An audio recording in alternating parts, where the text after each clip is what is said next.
Breaking news, this shocking bombshell from Reuters. China's military has been harvesting and collecting DNA from millions of pregnant women in more than 4 dozen countries around the world via a popular prenatal test sold by China's big company. It's called the BGI Group. For reaction, let's welcome back to the show from House Foreign Affairs. He's Congressman Darrell Issa. Sir, this sounds like a big national security risk. What do you say? Well, China is a big national security risk, and every product they make has the same capability. If you've got a Wi-Fi or a router or a telephone system made in China, you have to assume that they are harvesting whatever data they want. It's been a national policy. And Liz, particularly, you've got to recognize that unlike the United States or Europe, their military essentially owns any industry they want to own directly or indirectly. So they get a level of cooperation in design and development that allows them to use it as data harvesting, stealing, or spying tools, and they do all three. Okay, let's break down what Reuters is reporting. That the BGI Group, this Chinese company, developed the test in collaboration with China's military in order to collect genetic data on the genetic traits of populations from around the globe. Reuters is saying China wants to be on a path to economic and military world dominance, also dominance in pharmaceuticals. Now, Congressman, the Reuters is reporting that China, the BGI Group, is saying, yeah, we are taking this data for our national security and China's defense, and to improve, it's about improving, quote, population quality. What's that about? Well, it's the scariest possible thing is that improving population quality would eliminate somebody from that wouldn't be considered of quality.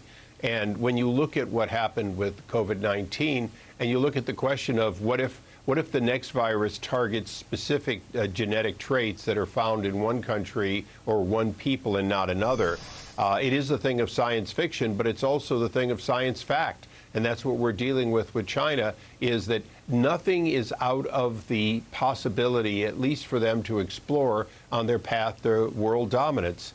Any country that'll build their own islands to take over an ocean has big plans, and their plans have no limit. And this is just another example.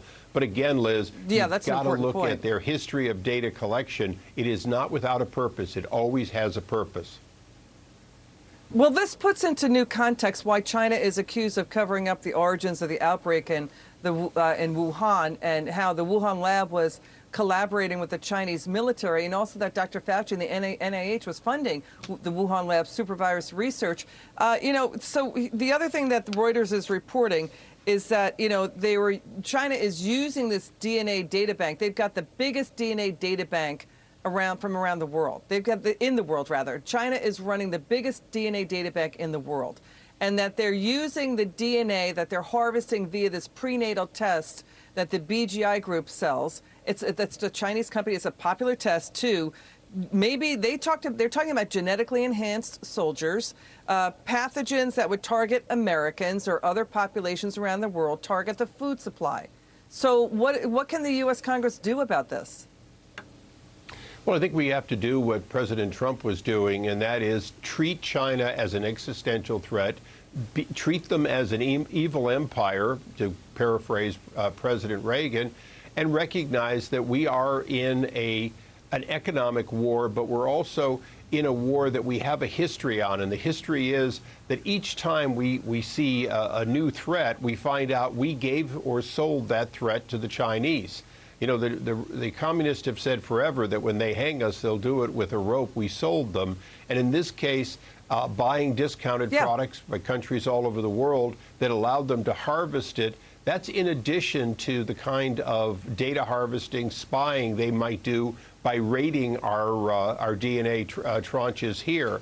So, yes, they do have the largest, and they will continue to grow those. Quickly. The challenge is they know no limit to what they're willing to do to accomplish their goals. Okay, but here's the thing. I got to cut in because we're running out of time. The U.S. and the U.K. give their country, the people, they give their DNA. The U.S. and the U.K. gives DNA to China of Americans and of British people. China doesn't allow its Chinese DNA to go out of the country.